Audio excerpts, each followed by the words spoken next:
So it's very important that you vet these individuals out, have interviews, meet with these individuals, find out, are they actually listening to you? Tell them what your goals and objectives are. Once you're able to do that, then you make the decision. Just don't go with the first person you see. Make sure that you meet, interview, just like interviewing for a job, but they're interviewing to help you in terms of your retirement, whatever the case may be. Interview these individuals, therefore you're making the right choice.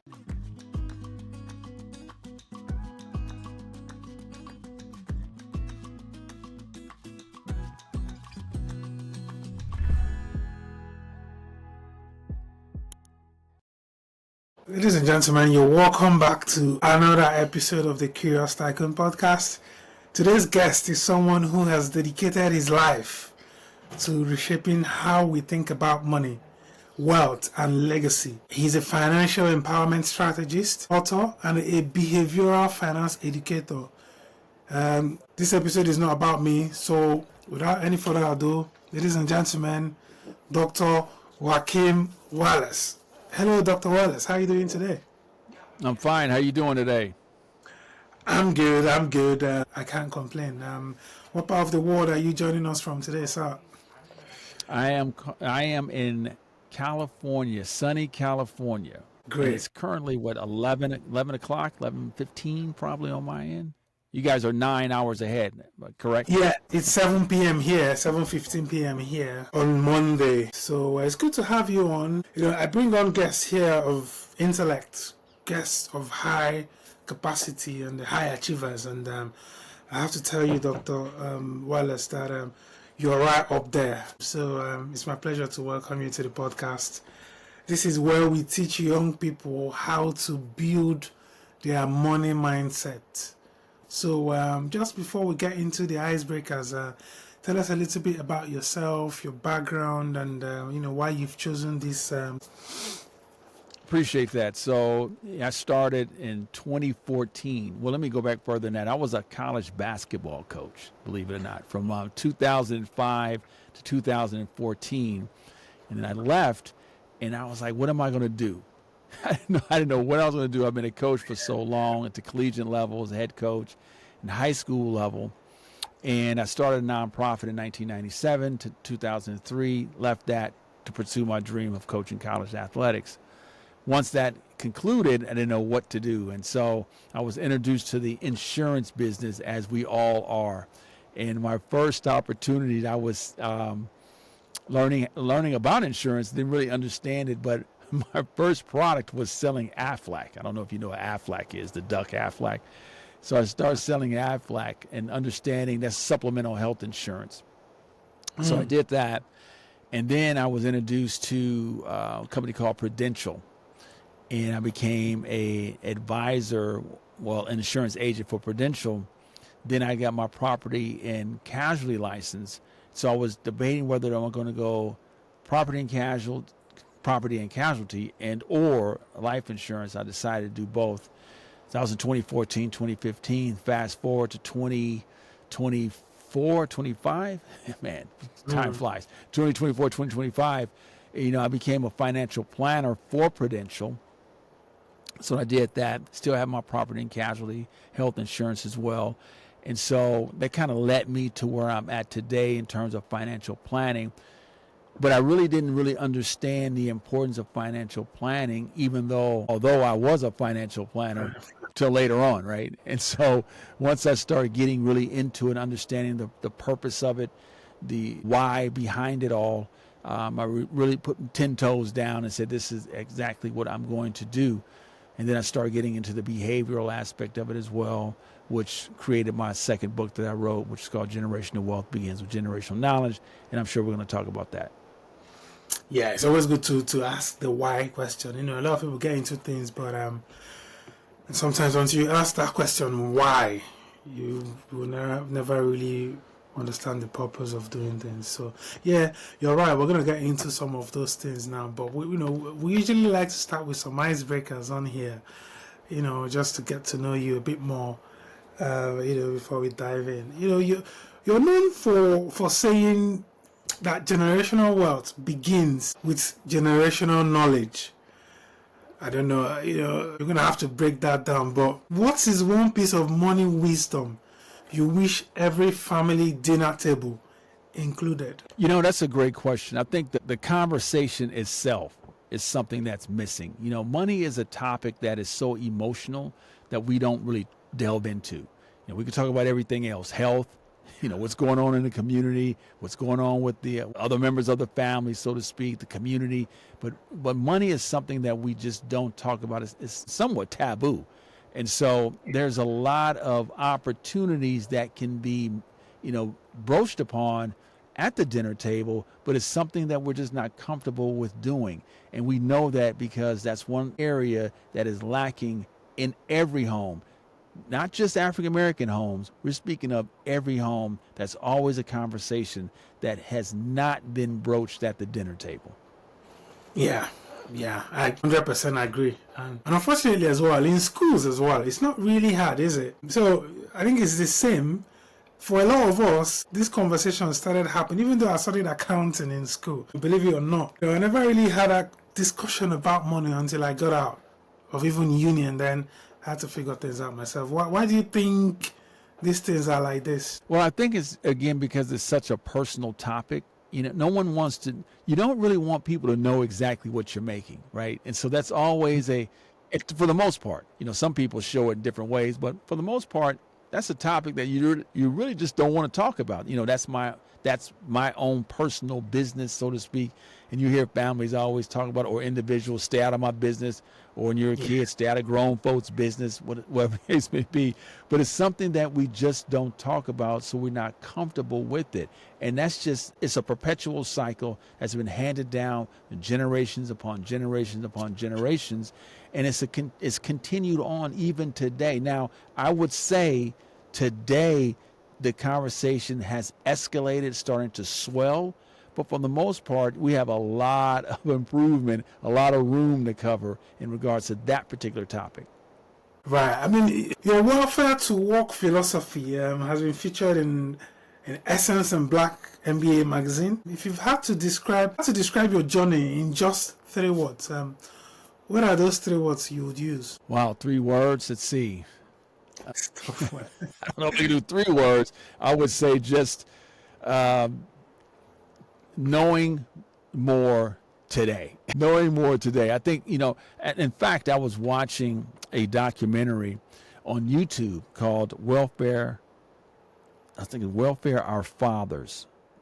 And it was Welfare Over Fathers. That was the name of it. I'm sorry. So Welfare Over Fathers. And so, I couldn't read my own writing there. So in regards to my book, Welfare to Work, a Petitioner's Guide, it was really to showcase, really to emphasize how I believe that welfare during that time and even today was the surrogate father in the homes.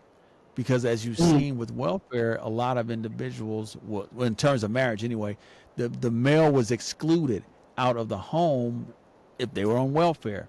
And Welfare Over Our Fathers kind of reintroduced that. Although it was written in 1967, I was watching it a couple of nights ago, and I said, wow, that's interesting, because I was writing about this and never even read or even seen this documentary. And so, and when you look at it from that perspective, it still affects us today. Those decisions, those policies still do affect us today. Yeah.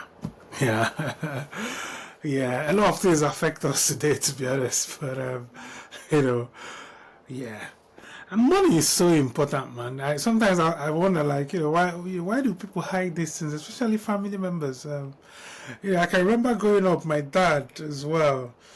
And one mistake a lot of parents did was to separate their business and the job that they do, the work that they do, from their family. And some parents were smart enough to involve their kids in what they do, because it gives you that exposure, it gives you that understanding of, even if exactly ultimately it's not what you want to do when you grow up, but it gives you an idea of how to work things out, right? And then it teaches you so that when you now choose, you don't make certain mistakes. And and I hope that makes sense. This is what we're trying to teach people here to learn to pass on this knowledge, because knowledge is power, just like we all know. You've won awards as well. You've been honored with the Wells Fargo Living History Makers Award. First of all, what is that award about? And then, if they made a movie about that story, about your story, who would you like to play you on screen?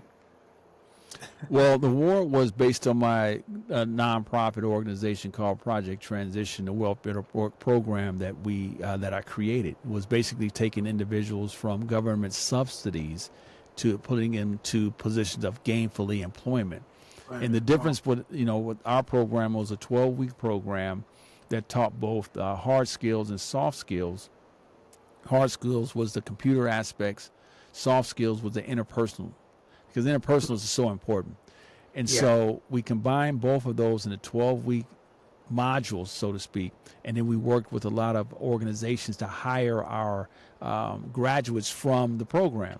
And one thing that we did is that upon graduation, if you were maintain your employment for 30 days, then we will provide you a computer. So that eliminated the digital divide, so to speak. So we gave you a computer, continued the training to allow you and your children to not be disconnected within the digital divide. And so we won a lot of awards for the program itself. And the Living History Maker Award was part of that. We was the nonprofit of the year in Oakland, California. I won several awards. Essence, we mentioned that earlier. I was in Essence magazine, Black MBA magazine. I was voted as one of the most influential African Americans in the 21st century as well. We're talking about former President Barack Obama was there when he was actually a senator. So it was a lot of notoriety came from that. A couple of fellowships I was nominated for as well, Ford and Annie E. Casey Foundation. So it was really it was a great opportunity for me to impact the community and show them a different way of becoming employed, because most often individuals that was coming off the system was working in blue collar employment, and I felt that wasn't providing livable wages. So we really concentrate on white collar employment, which allowed them to make money above the earned livable wage at that time, which was great. I think the average graduate at that time was making between $32,000 to $40,000 a year, which was huge. We coming from government subsidy to that as well. And giving them computers was great. We gave them clothes, so to speak, for their interviews. So we worked with a lot of organizations to allow them to have success. We set them up for success upon graduation. Now, the second part of that question, who would I want to play me? Obviously, Denzel Washington. I mean, come on. Oh, yeah. Denzel. I mean, he is. Why wouldn't I not want Denzel? I mean, I know I'm going to get a great, he's going to do a great read on the script. So definitely Denzel. Yeah, that's a great choice. Great choice. No objection to that at all. No, that's awesome. You've done a lot for the community, for people, and I believe that's what life is about. So, yeah, well done for all the great work that you've done, and I'm sure you continue to do as well. That is awesome. We're going to move on to wealth and finance now, which is one of your sort of great area that you work. You've created this something you call a seven-stage generational wealth model. Can you explain what that is to us, please? Yeah, absolutely. So the 7-stage generational wealth model is based upon 3 phases of our lives: the past, the present, and the future. And what it does, it looks at all of our inherited financial narratives and encoded financial behaviors, which creates our financial genetic code, which I'll get to. So stage 1 of the model is our internal and external ecosystem. Internal is walls in, external is walls out. So walls in is all of the information that happens inside of the home, those conversations, those lack of conversations, the culture that's been passed down to us, unbeknownst to us. We've taken on these behavioral characteristics, so to speak, without permission. So they've been given to us. So our relationship with money is based upon our walls in, which is internal. And so my argument is that our first financial fiduciaries are our parents, or those who are directly in charge of our welfare. And so this is where we learn from our learned helplessness, self-sabotage, or abundance. So it could be good or bad, but those first lessons or lack of lessons is in our internal ecosystem, which is stage one. Externally is what we see outside the door. So when you walk outside, now this is your community, safety, education, healthcare, fear of missing out, we say keeping up with the Joneses, redlining, housing, all of these things happen outside the door. So you have your internal and external ecosystem, which creates your inherited financial narratives. Inherited financial narratives are so important because these are the why. This is why I am who I am based on my inherited financial narratives. And in the book, we table 20 of them, but I think it's like 24, 25 total in the book itself.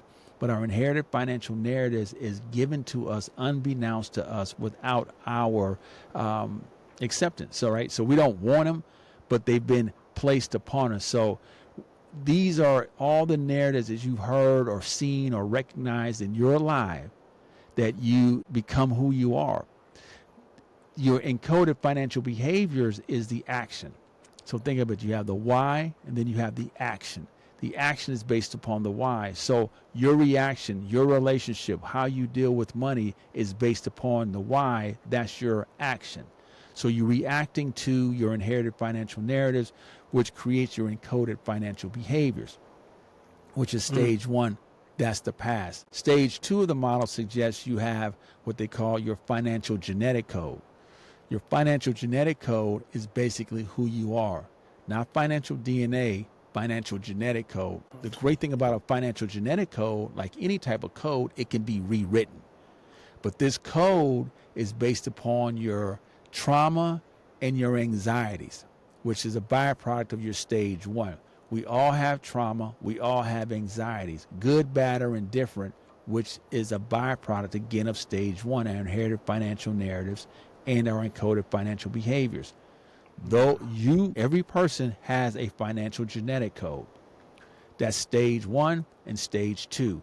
That's the past. Stage three suggests, okay, since we know stage two and one, now we have to have financial healing. So that's the conversation that you asked me before about having that conversation at the dinner table. Well, financial healing, this is something that we don't do, right? We carry this burden with us. We carry these anxieties. We carry these traumas based upon inherited financial narratives, which again is our encoded financial behaviors. Stage three. But also in the financial healing, my argument is we have to reprogram our financial genetic code. So again, a code can be rewritten. DNA cannot be rewritten. And so once we're able to reprogram that and recode it, then we're having the financial healing. Most of the time, we don't have financial healing. So an example of that would be, let's say if you're in a relationship with someone, one person have one stage one, another person can have a different stage one. So their inherited financial narratives are totally different. So we know that one of the underlying issues in regards to marriage, oftentimes, or partnership, usually is surrounding money. Oftentimes and not, if we have not been able to identify our inherited financial narratives and encoded financial behaviors, we don't know what triggers one another. So what may be irrational to you may be rational to me, and what may be rational to me may be irrational to you. But you're in a relationship and you don't know that because, again, money is a conversation that does not exist, not, a large portion of the time, especially in the home. So stage three is basically the present. This is where I'm at today. Stage four of the model is financial edification. Financial edification focuses on financial literacy and financial inclusion. My argument, though, is that financial literacy is not linear. The way it's being taught today is linear, cookie cutter. And oftentimes and not, each person is different. So how can I prescribe something for you to do if I don't know what your inherited financial narratives are? If I don't know what your financial genetic code is? I don't know where you started, where you came from. Therefore, what may work for you may not work for someone else. But what you hear now, the buzzword today is two things: financial literacy and generational wealth. Those are two things that you're hearing a lot on. Unfortunately, my argument is that financial literacy, again, is not a linear process. It's a holistic process. And you always are working to improve your financial literacy. But most importantly, that your financial inclusion. This goes back to, in terms of your podcast that you host, is investing, which is important, right? Knowing life insurance, disability insurance, long-term care. All of these things are so important. 401k, 3B, your qualified plans. All this is so important. But for the most part, many of us don't participate in those vehicles simply because our stage one impacts our ability. Right? Yeah. Our financial genetic code impacts our abilities. Oftentimes and not, we're saying, we need financial literacy. Financial literacy is a small piece to the puzzle. It's a small piece, because if we can give someone all the financial literacy you want, but if you haven't identified their stage one and their stage two and reprogram their financial genetic code, it really doesn't matter. They're always going to fall back to those triggers that happen earlier in life, the trust, mistrust, things of that nature. All of that is a byproduct of those things. So stage 3 and 4 is the present. Stage 5 is financial healing. This is where we're all trying to get to. This is our soft landing. This is where we want to have, what's to say financial health is financial wealth. Oftentimes and not, many of us are caught in a situation that we're not trying to get to financial well-being. We're thinking that, hey, I think I'm good where I'm at. No, not really, because stage 5 basically suggests this is where your soft landing is. We can't work for the rest of our lives, right? We want to be in a position where we can enjoy our lives. So think of it as an airplane, so to speak. You get up in the air, you have a takeoff, and then you have a landing. A smooth landing is no turbulence. You land, everything is good. But oftentimes and not in life, you're going to have some turbulence along the way, some bumpy roads. So this is where your financial well-being is so important, because of that soft landing. But you have to make sure that you do all the work beforehand. Your stage 3, reprogramming, understanding stage 4, make sure your literacy is in place, but most importantly, your inclusion is in place. Stage 6 is generational knowledge. This is where the trademark phrase, generational wealth begins with generational knowledge. This is where it came from, simply because we know, based on history, that there's been a lot of individuals who have pretty much made it, so to speak, have in whatever making it means to them, very successful, but for the most part have not been able to transfer wealth successfully, right? So I call that creating your financial footprints, right? What's more important, knowledge or the assets? Well, I would argue the knowledge is just as important as the assets, because if I don't have the knowledge, and if I transfer the assets incorrectly, it doesn't work. If I don't have the knowledge and I don't put things in place, you wind up losing it all. So we see that, right? So it's important to understand that stage 6 is the future. That's generational knowledge, which creates stage 7, generational wealth. Wow. This is a masterclass. Honestly, yeah. I like the way you just broke down. I think everything is included. Everything that has to do with money is included in this model. Your knowledge, the application, what to do, how to do. I think this is all inclusive, and definitely going to recommend this to some of my my colleagues and students. Thank you very much for that very great summary of your. But just moving on. Why do 90% of families, and this is very important, I think, why do 90% of families lose their wealth by the 3rd generation? What's missing in that transfer? I mean, that's a great question. So it depends, so let's frame this different. So we're going to frame it.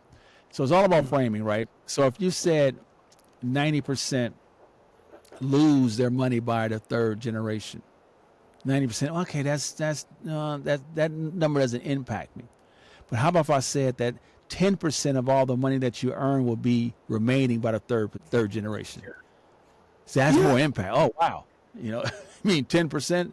You mean so all the money, all the things that I've earned in none of my life, only 10% is going to be left for my grandchildren, right? Total different in terms of phrasing, right?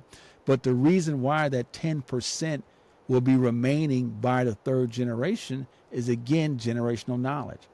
Yeah. Oftentimes and not, we think that we've made it, and we may have, but for the most part, we haven't put the things in place. Estate planning, long-term care, life insurance. There's so many things that go into place that we just don't do, and we see it with a lot of entertainers. A lot of entertainers that we, Prince, Aretha Franklin, Chadwick Boseman. I mentioned those three individuals, but those are the people that we hear about and know of. That's like the 1%. What about the other 99%? Well, that's the regular person, the person that lives around the block, the person that lives next door. It's more of those individuals than the the 1%, and so that's why that number is so large. Because when you really analyze it and look at it, if I said 10% of the money that you will earn, that you earn your entire life, will be left by in terms of your grandchildren, you'll be like, oh, what do I need to do?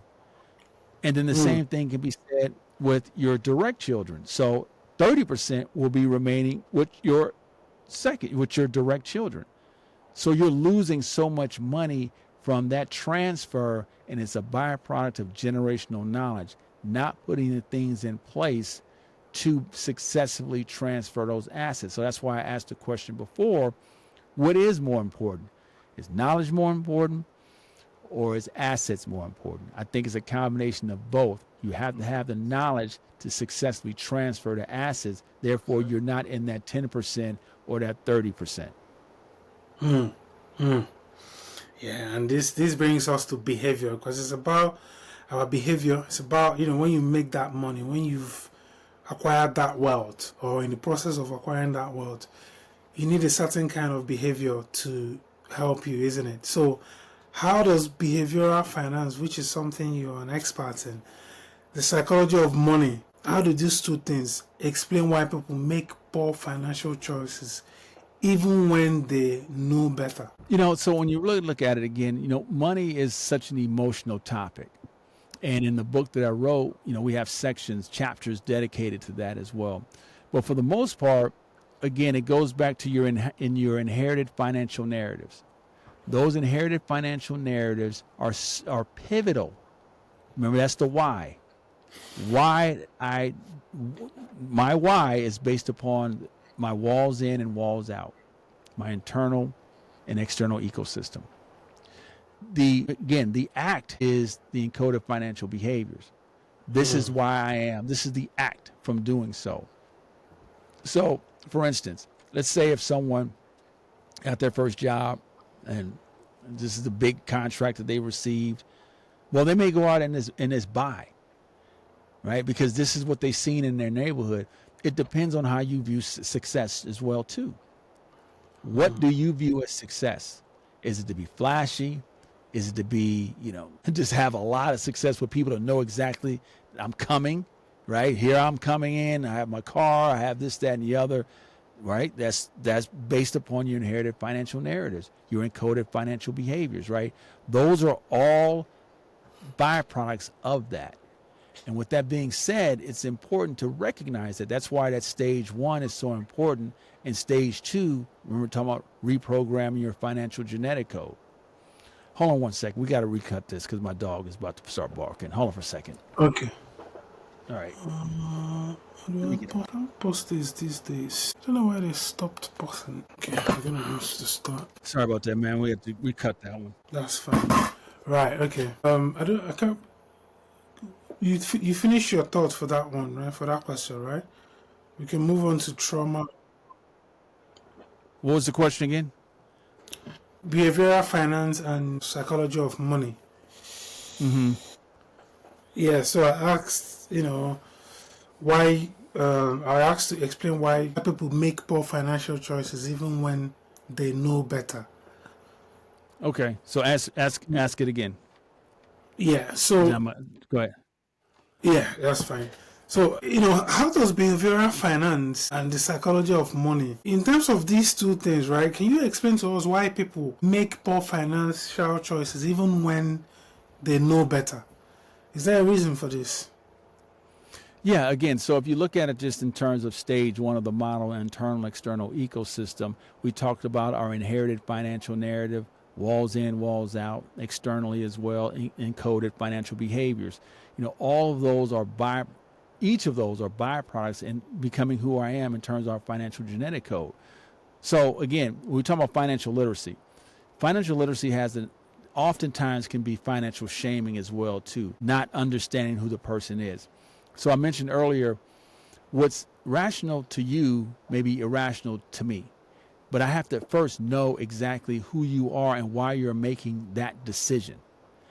Oftentimes and not, most of our decisions are made out of scarcity, desperate, which allows us to make decisions which isn't probably the best decision, but at that time it was the most appropriate one for that particular individual. So the behavioral side of it is so important. You may have herd mentality when people are making decisions based upon what they hear without having the true understanding, the true research that comes along with that. So behavior is so important, and we address this in the book as well. That's why stage 3 of the model, we talk about financial healing, is so important, because you have to identify, exactly what those triggers may be. Why are you making these decisions? And the model, what the great thing about the model though, is you can go clockwise and you can go counterclockwise, depending on where you're at.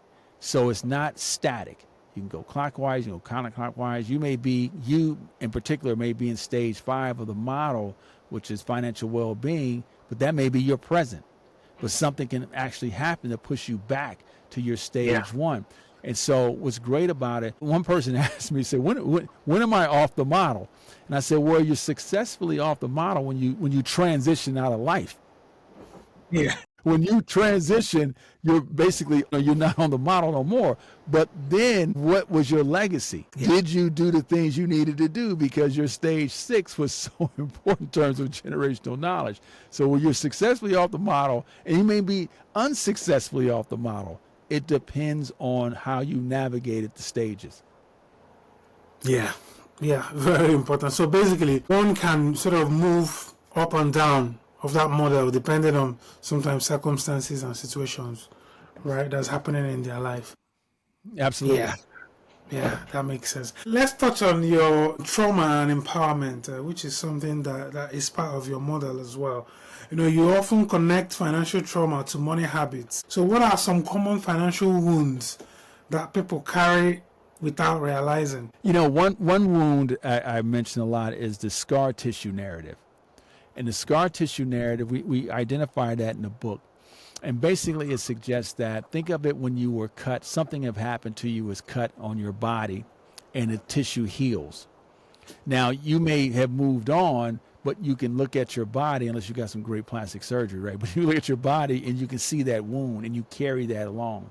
That's the same thing in terms of the scar tissue narrative, basically suggesting that something had happened in your life at one point, and you continually carry that on.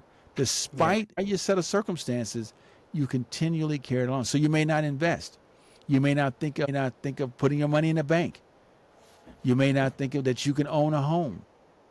You may not think that you can retire, right? These are all narratives that you carry, that you've carried throughout your lives. And again, those are those inherited financial narratives that created your encoded financial behavior. So that's the why, then you have the action.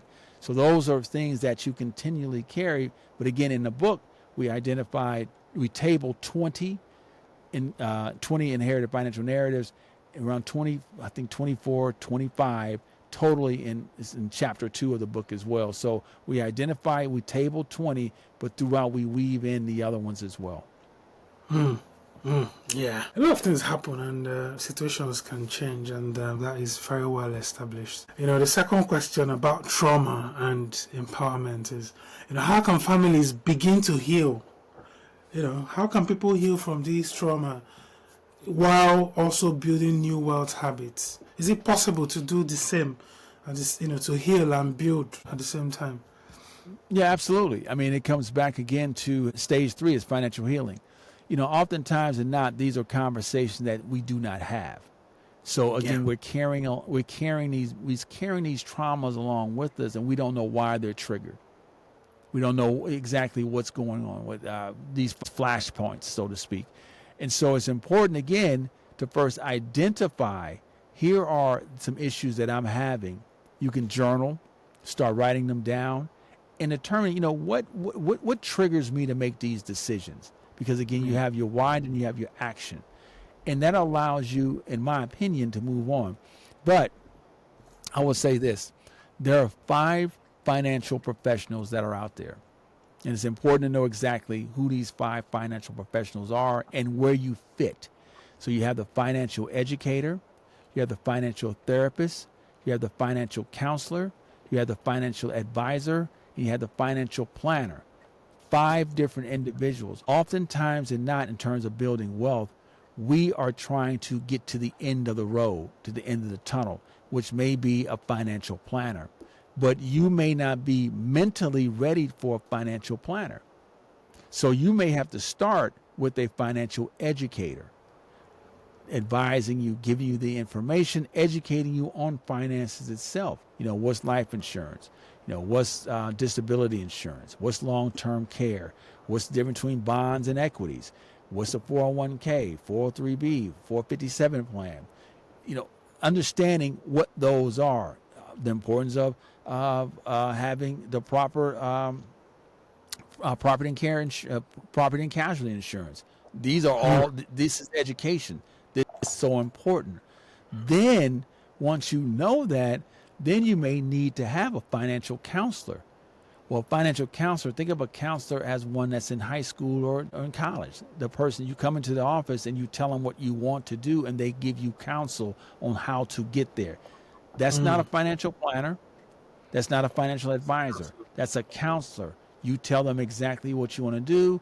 I want to purchase my first home. Okay, well, here's some steps. Here's the things that you need to do to be prepared to purchase your first home. Many of us go into that situation not knowing what is required to buy our first home, in terms of having your earnest deposit, possibly, with programs that may be out there. A lot of programs out there that assist you to purchase a home.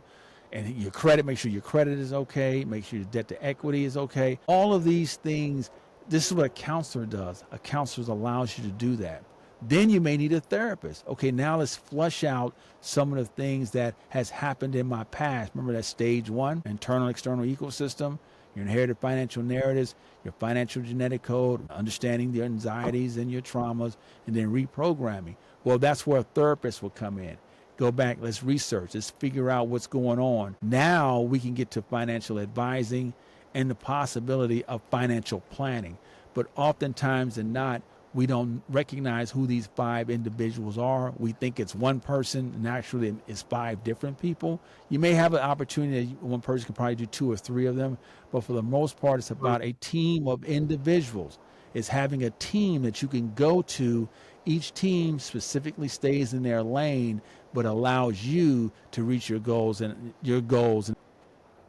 This is an absolute masterclass.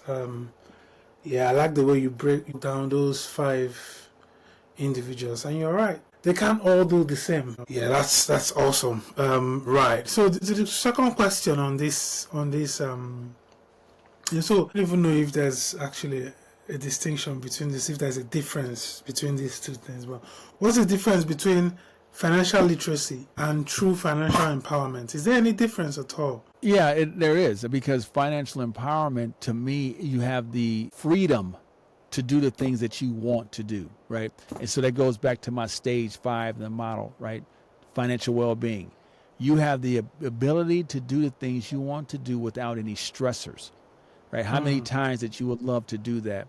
Well, financial literacy, again, is much broader than the subject is being taught. We're teaching financial literacy in a linear process again. Yes, I can teach you about credit. Yes, I can teach you about budgeting. Those are important. Yes, they are. But are they the end all? No, they're not. Because again, although I can teach you that, we can sit down, we can go over and put the plan together. maybe something that happens because I don't know what's going on the back end. And so when you look at financial literacy, look at just the surface level. This is who you are. This is what I see. Well, the other part is what's inside. What's behind. We have to pull back the curtains now and figure out, okay, let me see exactly, what's going on. Like, think of it as a car. I see the car, great car, but we don't know what's going on with the car. Well, we got to pop the hood, right? Do some diagnosis to figure out exactly what's going on with the car. That's the same thing that's lacking, in my opinion, about financial literacy, is looking at the surface level and assuming, and we know the word about assuming, they're assuming that everyone's the same, and which is not, because every person comes from a different stage. One, their internal and external ecosystems are totally different, which creates a total different financial genetic code for each individual. Right. Okay. That is, again, this is honestly, my mind is being opened up to a lot more things that I never knew about, and it's all down to you. And personally, I think I'm definitely going to get that book for myself. Generational wealth begins with generational knowledge. And guys, I advise you to get that book. The link is in the description of this video below. It's available on Amazon, and it's also available in both audio version as well, if you want to listen to it. Yeah, so just moving on again on legacy now and action. For someone who is just starting their wealth building journey, right? You're just starting out. Your business has started making some good income, 6 figures, 7 figures, right? And there's some good profit as part of that. What's the first step that they should take today in that journey of wealth building? That's a great question. So the first step they should take, remember I mentioned the 5 financial professionals? First step is identify where they fit within those 5. Find that individual and meet with that individual. Because again, if you go blindly, then we know the result of that. We get to the 10% and the 30%. Who do I need to really sit down and counsel with to help me get to where I'm trying to achieve, right? And everyone is different. And that's the beauty of the model itself in stage 5, the model in terms of financial well-being. Not everyone has the same desire to do the same thing. So once you are able to identify this what makes me happy, this is what I want to do, now you can put a plan together to get there. Then you can direct, okay, this is the person I need to first identify with. This is what I want to do. I want to retire. I want to live on a boat. Okay, well, that's what I want to do. How do I get there? Do I have the assets? Do I have the resources? Or do I need to start? It's like you said, you're starting. So how do I get to that point? So a counselor may be the person you need to first initially try to meet with first, just to try to figure out, okay, this is what I'm trying to do. And a financial advisor, because you may not be in a planning stage yet, but an advisor can help. Or you can have a combination of both of them, advisor and a planner. But the first thing is to reach out and communicate with someone, an expert in the field, someone that you trust. That's important. Someone that you trust. Although there's a lot of individuals have a lot of certifications and a lot of education, that's great. But it really comes down to the person that you can trust that vibes with you. It really doesn't matter in terms of their credentials. It does help. Yes, having the credentials helps. CFPs, CHFCs, RICs, all of those are important. But again, does that person vibe with you? So it's very important that you vet these individuals out, have interviews, meet with these individuals, find out, are they actually listening to you? Tell them what your goals and objectives are. Once you're able to do that, then you make the decision. Just don't go with the first person you see. Make sure that you meet, interview, just like interviewing for a job, but they're interviewing to help you in terms of your retirement, whatever the case may be. Interview these individuals, therefore you're making the right choice. Yeah. I was going to ask a follow-up as to how to do these things, but yeah, I think you explained it there, very, very well. Have those meetings, have those chats, and ensure that these people have your back. It's like choosing maybe a family lawyer or a doctor or stuff like that. So it's very, very, very important, guys. Right. Absolutely. Right. So, how do we teach children? It's something I touched a little bit in the beginning. That children, and for myself personally, anyway, I think I'll speak for myself here. Not much knowledge passed down to me in terms of generational wealth, how to keep the money within the family, and how to add to it. Right. Learning about what my dad did to make his money and all these things. So how do we teach children about money in a way that creates generational wealth, not just allowance and spending habits? Well, first thing you do is go buy the book. There's a lot of information within the book itself. But, making it as transparent as possible, right? You want to bring, as you mentioned earlier, bringing the kids in early, talking about money, and educating them as well, because if they don't know, then they're not going to understand the importance of it all. So it's important for you to have family meetings, every Friday, sit down and go over something simple on the importance of banking. Yeah. Start up, well, I would say a piggy bank, but start something that allow them to understand the importance of working, which is critical as well too, because you're their first financial fiduciary. And I talk about it in the book. Kids are our financial passengers, right? So they're the passengers in our car, and eventually one day they're going to become drivers. So it's important for you while they're in the passenger seat, because they're watching you. They're seeing how you interact. These conversational lack thereof conversations. But at some point, they're going to have to become a driver. That's when you have to say, okay, now it's your time to drive. So it's important as the passenger that you make great decisions, communicate, making sure that you're educating them as well, and you're including them in some kind of way, maybe chores to do, something along those lines. But it's a constant conversation. But you, as the parent, you have to educate yourself to the point where you're comfortable enough to transfer this knowledge. And that's why it's important that, stage 6 generational knowledge, we go back to the 10% as you mentioned earlier, and the 30% is remaining, 10% by the grandchild, 30% by your children. Well, that's a lack of communication. That's a lack of conversation. So, be very proactive in bringing this to the forefront in your home, and therefore it can be a much easier transition for you and your family. Yeah. This is wisdom. This is straight wisdom, guys. Just as we approach home stretch now, we're gonna finish up with some entertaining questions. So if money had a personality, what kind of character would it be, in your opinion? Would it be a friend, a trickster, or a teacher? Well, it depends, right? So for the most part, money can be a trickster. It can make you believe the unreality, right? It can be a friend. Think of money as opportunity, right? Yeah. Money gives you opportunity. If you look at it from that perspective, it gives you a whole different perspective, right? It's not a friend, it's opportunity. But it can be a trickster, though, because it can give you a delusion of grandeur, right? Unrealistic expectations. So if you look at it from that perspective, it's opportunity. The more money you have, the more opportunity you have. And if you approach it that way, it will allow you to take a different, more centered approach, in my opinion. It always helps to have a lot of it, doesn't it? It does. I mean, money, it gives you opportunity. But again, oftentimes and not, you can find out the personality of a person when they get money, right? Yeah, absolutely. I mean, it's been proven, right? One person's really one way, then they get money. Say, oh my God, this person was like this. Well, they was always like this.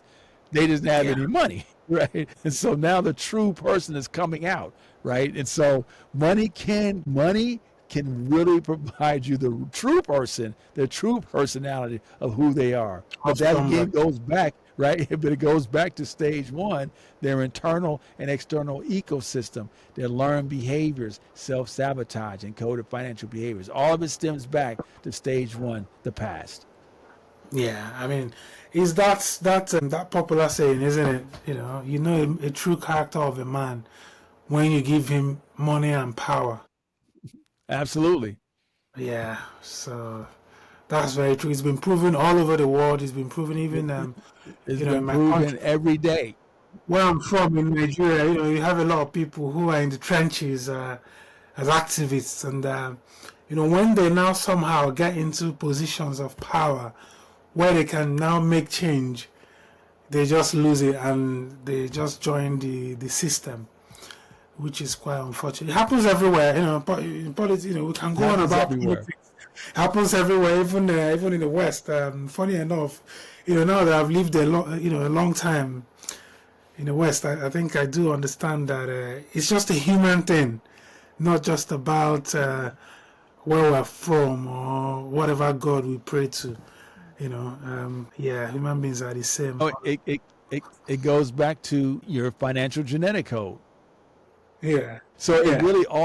it all kind of stems from there. That stage one, you inherited financial narratives, the internal external ecosystem creates your financial genetic code.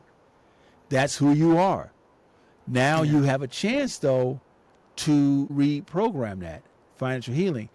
You weren't born that way, right? So the difference between DNA, you have 24 and 24 in terms of chromosomes, right? That's your DNA. You can't change that. You're going to be tall, short, smart, whatever the case may be, right? Genetically, this is what it looks like. You inherited your eye color, hair, things of that nature. That's inherited, right? That's your DNA. Well, the argument is, I say, okay, well, you can't say financial DNA because that's not the case. That's why I created financial genetic code. Well, the financial genetic code is something that was created. That was something that was written.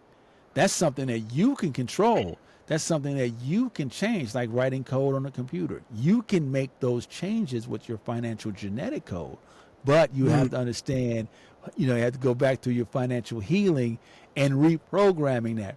Many people do not walk through the healing piece of it. Therefore, they don't reprogram their financial genetic code. And that's why they become who they are and kind of static in who they become. Interesting. All right. Okay. Moving on to the next one. I have two more to go. What's the funniest or most surprising money mistake you made early in your career? Have you made any money errors? Oh, we've all made money errors, and one money error that I always kick myself on is not understanding the importance of participating in your qualified plan at work, 401k, 403b, 457 plans. I mean, I just didn't participate in it because I wasn't knowledgeable enough. And when I was coaching anyway, I didn't really participate to the maximum which I should have. And which when I left coaching, I should have had more money saved in my qualified plan than I did. Now, as a financial planner advisor, that's totally different. I understand what to invest in, the importance of it all. So that was a big mistake for me. And just not understanding the power of credit. Credit is so important as well, too, because you are your credit report as well, right? And so not understanding credit, the power of credit, and not participating in our qualified plans at work. Yeah, the power of credit. Yeah, very, very important. Especially in this day and age, isn't it? In terms of, these days you really can't actually, and it's not even advisable anyway. I think I would advise my clients. I advise my clients as an accountant to, take as much credit as you can, when you can. But however, ensure that there is a plan to pay back the least interest as possible as well. Because the more you take, the more you build, and you never know when you would then need it, instead of just it being like a fallback thing. So it's about being wise with it. I mean, that's another topic that we would maybe tackle sometime. But the last one from me, if you could sit down with any one historical figure, dead or alive, someone who's either dead or alive, who's either a finance person or not, to talk about wealth and money, who would it be and why? Well, I would say I would go with Martin Luther King Jr. because he was all about empowerment. And although those conversations were not really known and discussed in the public forum, he was really all about empowerment as well.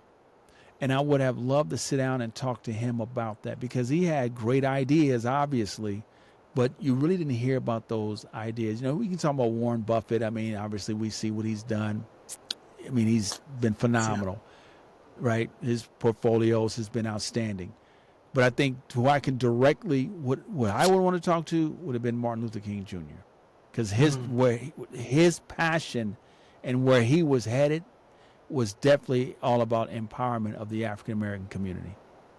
And he surely made an impact, that's for sure. Honestly, Dr. Wallace, this has been such a powerful conversation. You've reminded us that money is not just about math. It's about the mindset, it's about behavior and knowledge that must be passed down. We've been able to understand financial trauma, building generational wealth, and you've also given our audience today not just information.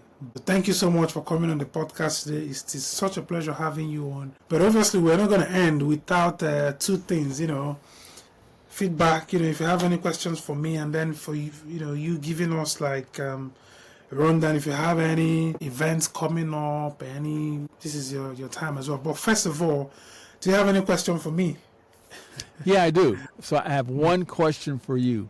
So what's your one takeaway from this conversation? Honestly, the model, the seven models, the seven sort of step model that you gave, or philosophy as you call it, I think, is it in your book? It's in your book, right? Yes, the seven-stage generational wealth model. Seven-stage generation, yeah. I'm definitely going to buy that book now then. Yeah, because, I need to sort of break it down in detail. And why is it important to answer the question? I think I like it because it's clear. It's a process that anyone can follow, anyone can understand, anyone that maybe reads it, sees it, and understands it. I think anyone can follow it, and no matter what level you're at in terms of your money, whether you're a thousandaire or have 100,000 or millions or hundreds of millions or billionaire, whatever, trillionaire that you are, you can be able to plan based on your own level.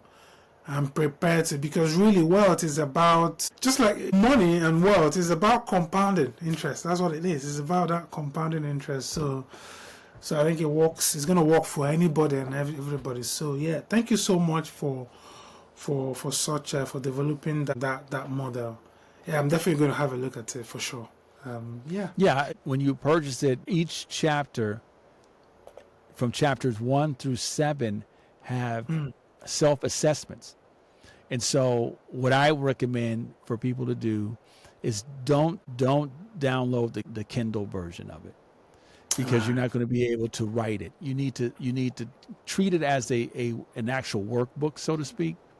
Treat it as a workbook, because each chapter you have assessments that you can kind of run through, and the general conversation from the book itself is that it meets people where they're at, for one, and people have leaned into the actual end of chapter exercises, and some families are even reading the book together and weekly talking about each of the chapters.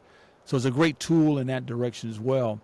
And I also will note, as the book was written for two audiences. It was written for the person like you and I, or just like the regular person, or the millionaire, the thousandaire, or the billionaire, right? They can all see themselves within the book. But most importantly, to the 5 financial professionals that I mentioned earlier, because many of the 5 financial professionals, we transfer our inherited financial narratives and encoded financial behaviors to our clients. Because again, we're in the business because something has happened. We didn't wake up in the morning and say, I want to be a financial advisor. No, something has happened for me to take on that challenge, right? This is what I want to do. But oftentimes we're bringing a lot of our narratives to the conversation, unbeknownst, subconsciously. And so what this book does, it allows you to take a step back, first evaluate yourself. Now when I have that conversation, I have a different conversation because I'm looking at you totally different. I'm trying to figure out, okay, what's going on with this person before I start giving them advice or suggestions. I have to first understand and know who that person is and take myself out of the equation. So that's been the common thread that has been said by professionals who actually read the book. So that's the great thing about it. And the book was written specifically for marginalized communities, but the model is colorblind. So think of it that way. The model is a colorblind model. It affects everybody, but the book was written with marginalized communities in mind. But that doesn't mean that no one can take away from it. That was just the lens that I wrote it from because of who I am. And I use a lot of my own personal stories in the book as transparent as possible about my journey as well, which makes it transparent. So listen, I've learned as well. It was a self-inventory of myself in the years of the clients that I've met in the business, in the practice that I had. Yeah, that's awesome. Right. So guys, make sure you grab a copy of this book, Generational Wealth Begins with Generational Knowledge. The link is in the description below. One thing too, make sure that you subscribe to my podcast, the New Wealth Wave podcast. We have guests. We talk about the 7-stage generational wealth model as well. You can also hit me on my my website, drjwallace.com, drjwallace.com, podcast, the New Wealth Wave podcast. You can also find me on LinkedIn as well. So tap in, get all the content, so to speak. And let's get generational wealth begins with generational knowledge. Just make it work. Yeah, 100%. Right. Yeah. So thank you so much. Thank you, Dr. Wallace, for sharing your time, your mission, and your wisdom with us today. And guys, remember that wealth is not just about what you earn; it's about what you keep. Don't forget what I mentioned earlier. It is about compounding interest. That's what makes you wealthy, by what you're able to keep to yourself and then what you're able to grow. So, don't forget that. It's also about what you teach and then what you're able to pass on.